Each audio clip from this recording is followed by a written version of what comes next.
Hello and welcome to IGNOU BAPSH। BPSC 105 का unit number 9 शुरू हो चुका है और इसका पार्ट 1 वीडियो ऑलरेडी अपलोडेड है। आज इस यूनिट का पार्ट 2 होने वाला है, जिसमें सबसे पहला टॉपिक है लिमिटेशंस ऑन पार्लियामेंट्री सुप्रीमेसी। इस यूनिट में हम यूके के पार्लियामेंट को समझ रहे हैं, तो आज इस पार्लियामेंट्री सुप्रीमेसी के कुछ लिमिटेशंस को भी समझना जरूरी है। The flexible nature of the constitution is correlated to the British parliamentary supremacy। जो ब्रिटिश कॉन्स्टिट्यूशन है वो बहुत ज़्यादा फ्लेक्सिबल है और ये ब्रिटिश पार्लियामेंट्री सुप्रीमेसी से बहुत ज़्यादा कोरिलेट भी करता है इन मैटर्स ऑफ कॉन्स्टिट्यूशन अमेंडमेंट्स। क्योंकि इसका फ्लेक्सिबल कॉन्स्टिट्यूशन है तो इसीलिए यहाँ पर कुछ ज़्यादा स्पेशल प्रोविजंस नहीं है, जिसकी वजह से जो कॉन्स्टिट्यूशन है उसे हमने अमेंड किया हो। यहाँ पर कॉन्स्टिट्यूशन को अमेंड करने के लिए कोई स्पेशल प्रोविजन नहीं दिया गया है। ये ऑर्डिनरी लॉ मेकिंग प्रोसेस जैसे ही है, जिसमें कुछ सिंपल मेजॉरिटी से जो है वो कॉन्स्टिट्यूशन को अमेंड कर दिया जाता है। पर कॉन्स्टिट्यूशन जैसे कि अमेरिकन कॉन्स्टिट्यूशन, आयरिश कॉन्स्टिट्यूशन और इंडियन कॉन्स्टिट्यूशन, यहाँ पे इतनी फ्लेक्सिबिलिटी नहीं है।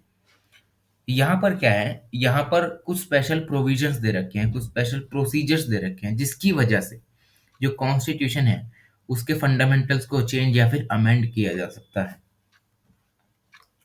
आगे आता है जो हाउस ऑफ कॉमन्स है वो वन वोट मेजॉरिटी के साथ किसी भी बिल को पास कर सकता है अपनी मर्जी से, और कोई भी पावर इंग्लिश कॉन्स्टिट्यूशन के अंडर उसे चैलेंज नहीं कर सकती। इसी वजह से ये इसकी एक लिमिटेशन बन जाता है। आगे टॉपिक आता है executive and legislature in UK parliament. अब एग्जीक्यूटिव और लेजिस्लेचर यूके पार्लियामेंट में वर्क कैसे करती हैं। जो यहाँ का पार्लियामेंट है वो लीगली सॉवरन है यूके में, पर ये गवर्न नहीं करता है कंट्री को। गवर्निंग की रिस्पॉन्सिबिलिटी होती है एग्जीक्यूटिव की, जिसमें प्राइम मिनिस्टर, कैबिनेट मिनिस्टर और कुछ जूनियर मिनिस्टर्स आते हैं। जो ब्रिटेन का पार्लियामेंट है ये इसे एक फ्यूज्ड सिस्टम प्रोवाइड करता है, जिसमें जो लोग एग्जीक्यूटिव में हैं वही लोग कहीं ना कहीं लेजिस्लेचर का भी पार्ट बने रहते हैं। मतलब वही लोग लॉ बनाएंगे और वही लोग लॉ को इम्प्लीमेंट भी करेंगे ताकि उनकी डोमिनेंस बने रहे। हेड ऑफ द गवर्नमेंट यहाँ पे प्राइम मिनिस्टर होता है, जो कि मेजॉरिटी पार्टी का सपोर्ट से हाउस ऑफ कॉमन्स में कुछ ज़्यादा ट्रेमेंडियस पावर्स को एंजॉय भी करता है, जैसे कि लॉज बनाना, पॉलिसीज को इम्प्लीमेंट करना, agenda setting, assigning portfolios to individual members और उनको शफल भी करना। ये सभी पावर्स प्राइम मिनिस्टर के पास होती हैं और इन्हीं सब पावर्स की वजह से इसे फर्स्ट अमंग द इक्वल्स कहा जाता है। और इस पावर की वजह से जो प्राइम मिनिस्टर है वो इम्पोर्टेंट पोजीशंस पर अपने कुछ मिनिस्टर को अपॉइंट भी कर सकता है और मोनार्की को रिक्वेस्ट भी कर सकता है पार्लियामेंट्री इलेक्शंस के लिए, ताकि जो फेवरेबल कंडीशंस हैं उनके हिसाब से जो रूलिंग पार्टी है उसकी डोमिनेंस बनी रहे। आगे आता है जो ब्रिटिश पार्लियामेंट है उसको क्रिटिसाइज किया जाता है उसकी एग्जीक्यूटिव की डोमिनेंस की वजह से, क्योंकि जहाँ की जो एग्जीक्यूटिव होती है वो पार्टी एफिलेटेड होती है, जहाँ पर जो सपोर्टेड एमपीज होते हैं वो इसको सपोर्ट करते रहते हैं हाउस ऑफ कॉमन्स में, जिसकी वजह से कोई भी लेजिस्लेशन यहाँ पर रुकता नहीं है, हमेशा पास हो जाता है। पर 19th सेंचुरी के बाद इंस्टीट्यूशनलाइजेशन का जैसे ही प्रोसेस आता है, इलेक्शन प्रोसेस, उसके बाद जो यूनिवर्सल एडल्ट फ्रेंचाइजी है, इन सभी कंसेप्ट का यहाँ पर इम्प्लीमेंटेशन शुरू हो जाता है ताकि ज़्यादा से ज़्यादा वोटर्स को यहाँ पर अट्रैक्ट किया जा सके। और इसके बाद 19th सेंचुरी के बाद जो एमपीज या इंडिविजुअल एमपीज होते हैं उनके पास थोड़ी कम पावर रहती है, जिससे वो लेजिस्लेशन को इन्फ्लुएंस करके रखते हैं। और यहाँ पर गवर्नमेंट का फॉर्मल या इनफॉर्मल कंट्रोल भी रहता है एमपीज के ऊपर, ताकि वो किसी भी तरीके से किसी भी लेजिस्लेशन को अपने इन्फ्लुएंस के अंडर ना ला सकें। आगे आता है common law and role of judiciary.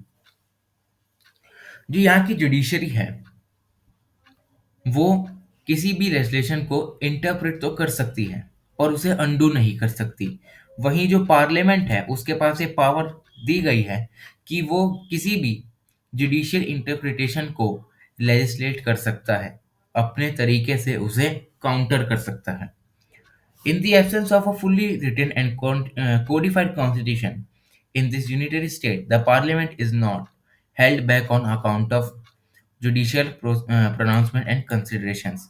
क्योंकि यहाँ पर कोई फुल्ली रिटन कोडिफाइड कॉन्स्टिट्यूशन है नहीं, यहाँ पर सिर्फ कन्वेंशंस के नाम पर कुछ कॉन्स्टिट्यूशन ये लोग कहते हैं इसे। इसी वजह से जो पार्लियामेंट है वो जुडिशरी से दूर रहता है। जुडिशरी के प्रोनाउंसमेंट और कंसिडरेशन से ये हमेशा दूर रहता है, ताकि जो जुडिशरी है इसकी पावर को कहीं ना कहीं इन्फ्लुएंस ना कर दे, इसके कुछ जो अनलॉफुल एक्टिविटीज हैं उसको ये पकड़ ना ले। आगे आता है इंटरनेशनल लॉ। कुछ लिमिटेशंस जो है यहाँ की पार्लियामेंट्री सॉवरेनिटी पर वो आती है यूरोपियन यूनियन की मेंबरशिप में, जो कि इस्टेब्लिश हुआ था, या ब्रिटेन जब इसका मेंबर बना था यूरोपियन इकोनॉमिक कम्युनिटी का 1973 में। जो यूरोपियन ह्यूमन राइट्स काउंसिल है वो कुछ गाइडलाइंस ले करती है, कुछ गाइडलाइंस देती है, जो कि हर मेंबर स्टेट को, जो कि ईयू का पार्ट है, उसे फॉलो करनी होती हैं। और जो मेंबरशिप है ईयू की वो यूरोपियन कोर्ट को ये इनेबल करती हैं, as well as the British court, ये ब्रिटिश कोर्ट को भी इनेबल करती हैं, ताकि जो ये ब्रिटिश लॉज हैं जो ईयू के लॉज के साथ क्लैश करते हैं ये इसको ओवरराइड कर सकें। आगे जो वेस्टमिंस्टर पार्लियामेंट होता है उसके पास भी ये पावर है कि वो इंटरनेशनल इंस्टीट्यूशंस और लोग कुछ लोकल बॉडीज से पावर को टेक अवे कर सकता है। With the United kingdom having exerted the European union, जिसे हम ब्रेग्जिट के नाम से जाना जाता है, जिसे 2016 में ब्रिटेन ने यूरोपियन यूनियन को एग्जिट कर दिया था, इसका नाम तब से ब्रेग्जिट पड़ गया है। उसके बाद से जो ब्रिटिश पार्लियामेंट है उसने बहुत ज़्यादा पावर गेन करना शुरू किया है in the matters of international jurisdiction. आगे आता है electoral concerns and informal controls. The parliament can bring any legislation and even change the constitution if it pleases. अब यहाँ का जो पार्लियामेंट है उसके पास इतनी ज़्यादा पावर है कि वो कोई भी लेजिस्लेशन ला सकता है अपनी मनमर्जी से, इवन वो कॉन्स्टिट्यूशन को भी चेंज कर सकता है अगर वो चाहे तो। Parliament can enact any law at will, वो किसी लॉ को कभी भी इनेक्ट कर सकता है। It needs to be mindful, but उसे माइंडफुल होना चाहिए ताकि जो लोग हैं, जहाँ वहाँ की पॉपुलेशन है, उन्हें ज़्यादा इसका इन्फ्लुएंस देखने को ना मिले। Not with standing the merits of flexible constitution, जो ब्रिटिश के लोग हैं, जो ब्रिटेन के लोग हैं, वो फ्लेक्सिबल कॉन्स्टिट्यूशन की जो मेरिट्स हैं उसके साथ ना खड़े होकर वो डिमांड करते हैं एक कोडिफाइड कॉन्स्टिट्यूशन की। क्योंकि जब कोडिफाइड कॉन्स्टिट्यूशन होता है उसमें हर किसी डिपार्टमेंट के लिए अलग अलग काम जो हैं वो क्लासिफाइड होते हैं। कोई भी काम, हर काम जो ब्रिटिश पार्लियामेंट करता है उस पर कहीं ना कहीं किसी की नज़र होनी चाहिए। और यहाँ पर ब्रिटेन में कोई ओपोजिशन पार्टी भी नहीं होती है, जिसकी वजह से जो रूलिंग पार्टी है वो अपना कोई भी बिल पास कर लेती है आसानी से बिना किसी चैलेंज के। जो ब्रिटेन के लोग हैं वो चाहते हैं कि हमारे यहाँ जो है एक कोडिफाइड कॉन्स्टिट्यूशन लाया जाए, ताकि जो पोटेंशियल पावर है जो कि गवर्नमेंट कभी कभी एब्यूज भी करती है उस पर एक कर्व लगाया जाए और एक लेजिस्लेटिव अथॉरिटी को अनफेटर किया जाए। Other informal controls over the parliamentary powers emanate from the interest groups, pressure groups and media etc. और कहीं ना कहीं जो यहाँ की मीडिया है, इंटरेस्ट ग्रुप्स हैं, कुछ प्रेशर लॉबीज हैं, ये पार्लियामेंट्री पावर्स को कंट्रोल करके रखती हैं।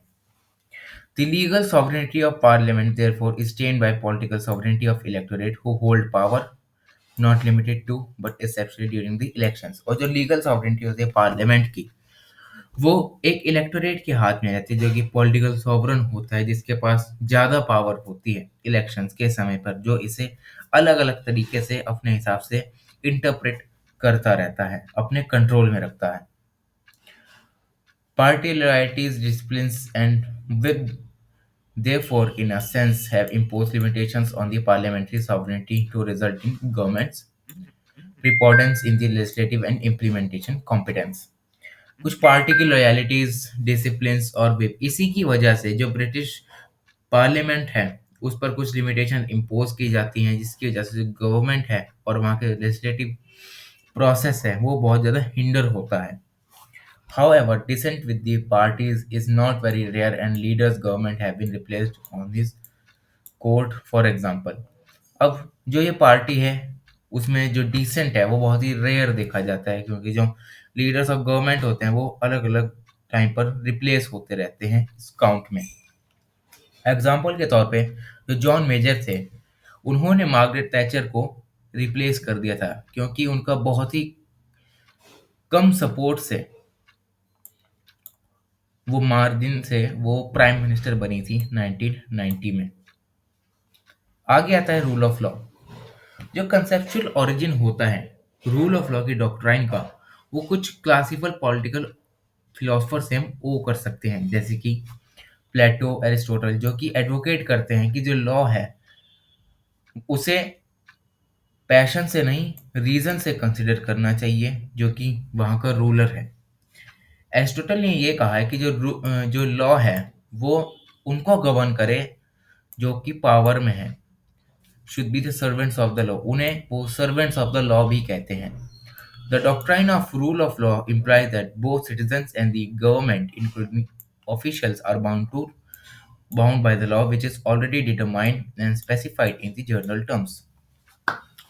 जो डॉक्ट्राइन ऑफ लॉ है वो ये इम्प्लाई करता है कि जो भी सिटीजन्स या फिर कोई गवर्नमेंट का ऑफिशियल है वो लॉ से बाउंडेड होने चाहिए, जो कि ऑलरेडी डिटरमाइंड और स्पेसिफाइड होते हैं जनरलाइज्ड टर्म्स में। Additionally it requires mechanism and institutions, ये कुछ इंस्टीट्यूशंस और मैकेनिज्म को भी रिक्वायर करता है ताकि इन रूल ऑफ लॉज को इन्फोर्स भी किया जा सके।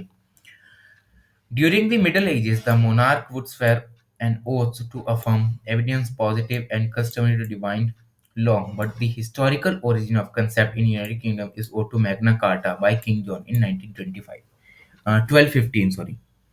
मिडल एजेस में जो मोनार्क है वो एक ओथ लेता था पॉजिटिविटी के लिए, पर जो रूल ऑफ लॉ का कंसेप्ट है उसका ओरिजिन माना जाता है मैग्ना कार्टा को, जो कि साइन किया था किंग जॉन ने 1215 में। इस रिटन कॉन्स्टिट्यूशन में इस रिटन इंस्ट्रूमेंट में ये लिखा गया है कि जो जो किंग है उसकी पावर्स को लिमिट किया जाए, प्रोपोज बाय द बैरन, जो कि वहाँ की फ्यूडल लॉर्ड्स हैं, उनकी पावर्स को थोड़ा लिमिट किया जाए। Who in turn for their tax paying responsibility wanting the king to either good governance and not arbitrarily, जिनका ये मानना था कि इनके ऊपर बहुत ज़्यादा जो है वो टैक्स पेइंग रिस्पॉन्सिबिलिटी होती है, और ये चाहते हैं कि जो किंग है वो गुड गवर्नेंस करे इनके डेवलपमेंट के लिए। It was cited that numerously by the successive parliaments and court to assert a limitation on arbitrary powers of the monarch, और सक्सेसिव पार्लियामेंट्स में और कोर्ट्स में ये एसर्ट किया गया है कि हमें एक लिमिटेशन रखनी चाहिए आर्बिट्रेरी पावर्स पे जो कि मोनार्क के पास होती हैं, जो कि उसे प्रोटेक्ट करती हैं इंडिविजुअल राइट्स से।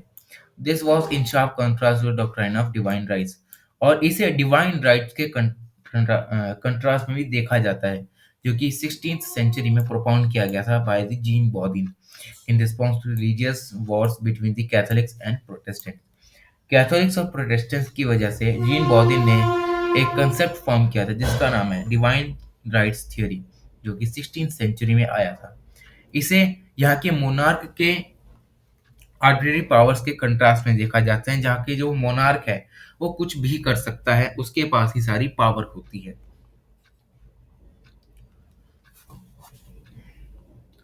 हमें इसके कुछ तीन इंटरग्रेटेड इंटरेस्ट भी देखने को मिलते हैं। सबसे पहला होता है सुप्रीमेसी और प्रीडोमिनेंस ऑफ रेगुलर लॉ।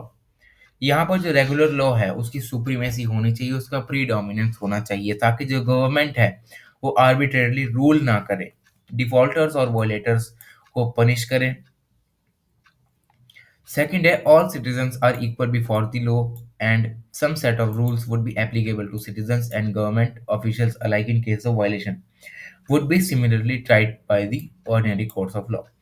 सारे सिटीजन्स, जिसमें कि गवर्नमेंट ऑफिशियल्स भी आते हैं, वो लॉ के ऊपर नहीं है, और इनके लिए अलग अलग तरीके की जो है वो वायलेशन के केस भी लगाए जा सकते हैं अगर ये किसी लॉ को वायलेट भी करते हैं तो।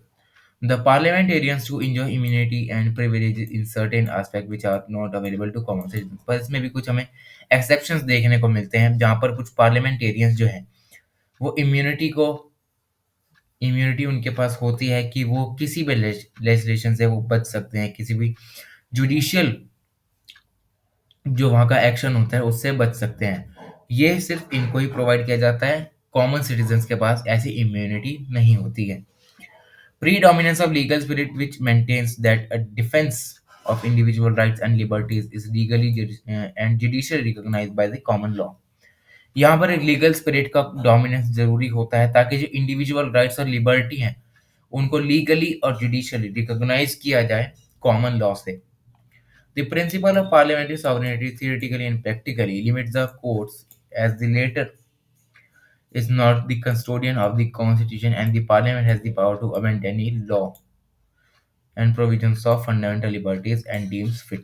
जो प्रिंसिपल है पार्लियामेंट्री सॉवरेनिटी का, वो थियोरेटिकली और प्रैक्टिकली कोर्ट्स की पावर को कहीं ना कहीं लिमिट करता है, क्योंकि ये माना जाता है कि ये कोई कस्टोडियन नहीं है कॉन्स्टिट्यूशन का, और पार्लियामेंट के पास ही ये पावर है कि वो किसी भी कॉमन लॉ को अमेंड करे और प्रोविजंस ला सके फंडामेंटल लिबर्टीज जो कि उसे सही लगती हैं। तो ये था यूनिट नंबर 9 का part 2। Thank you so much.